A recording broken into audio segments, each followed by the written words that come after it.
Olá pessoal, salve Maria, como é que vocês estão? Iago aqui, sejam muito bem-vindos ao meu canal. Hoje a gente vai para mais uma aula do nosso mini curso sobre História da Igreja. Na aula passada eu fiz um resumo da Bíblia, da criação do mundo ao Pentecostes. Eu falei que hoje ia ser sobre a Igreja Primitiva, mas eu vou inverter. Eu vou primeiro falar sobre a origem do papado e na sequência a gente vai falar sobre a Igreja Primitiva. Por quê? Porque o papado ele surge antes do Pentecostes, nos evangelhos, conforme a gente vai ver daqui a pouco quando a gente começar a aula. Antes da gente começar, então, claro, eu já te peço, deixa o like, te inscreve no canal se ainda não for inscrito, comenta aí embaixo, viva o Papa! Ativa o sininho das notificações também para ficar por dentro das nossas próximas aulas. E envia esse vídeo para quem tu acha que precisa assistir ele ou que gostaria de assistir esse conteúdo, beleza? Sem mais enrolação então, vamos fazer uma oração para poder pedir a intercessão de Nossa Senhora sobre esse mini curso e sobre as nossas vidas também. Em nome do Pai, do Filho e do Espírito Santo. Amém. Ave Maria, cheia de graça, o Senhor é convosco. Bendita sois vós entre as mulheres, e bendito é o fruto do vosso ventre, Jesus. Santa Maria, Mãe de Deus, rogai por nós, pecadores, agora e na hora de nossa morte. Amém. Em nome do Pai, do Filho e do Espírito Santo. Amém. Bom, então, como eu falei, a origem do papado ela se dá antes do Pentecostes, porque nosso Senhor Jesus Cristo institui Pedro como o primeiro papa já no Evangelho segundo São Mateus, no seu capítulo 16, quando ele questiona os seus discípulos: quem dizem os homens ser o Filho do Homem? Ou seja, quem as pessoas estão dizendo que eu sou? Alguns dizem, tem gente dizendo que tu é João Batista, outros que tu é Elias, outros ainda que tu é Jeremias ou algum dos profetas.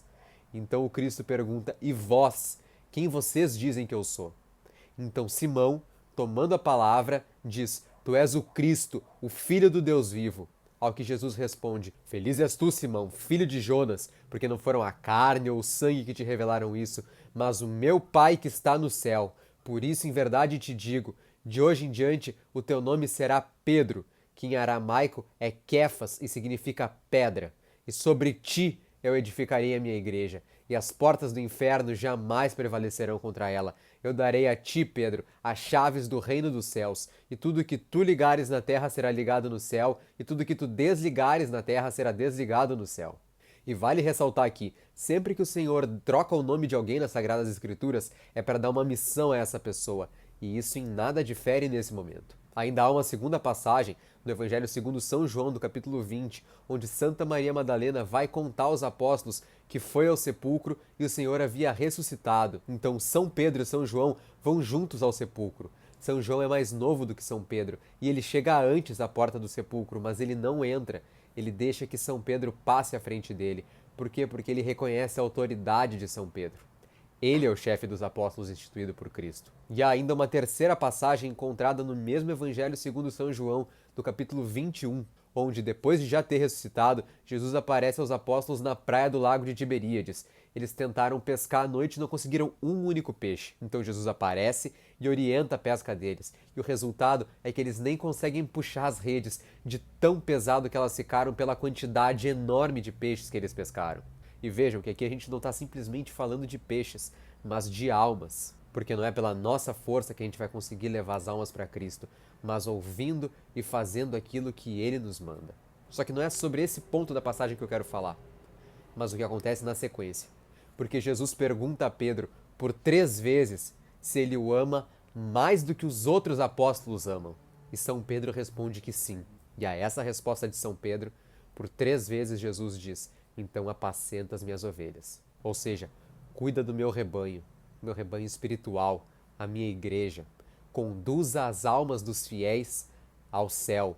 Essa é uma missão que eu dei a ti. Então, os padres da igreja viram aqui 2 coisas.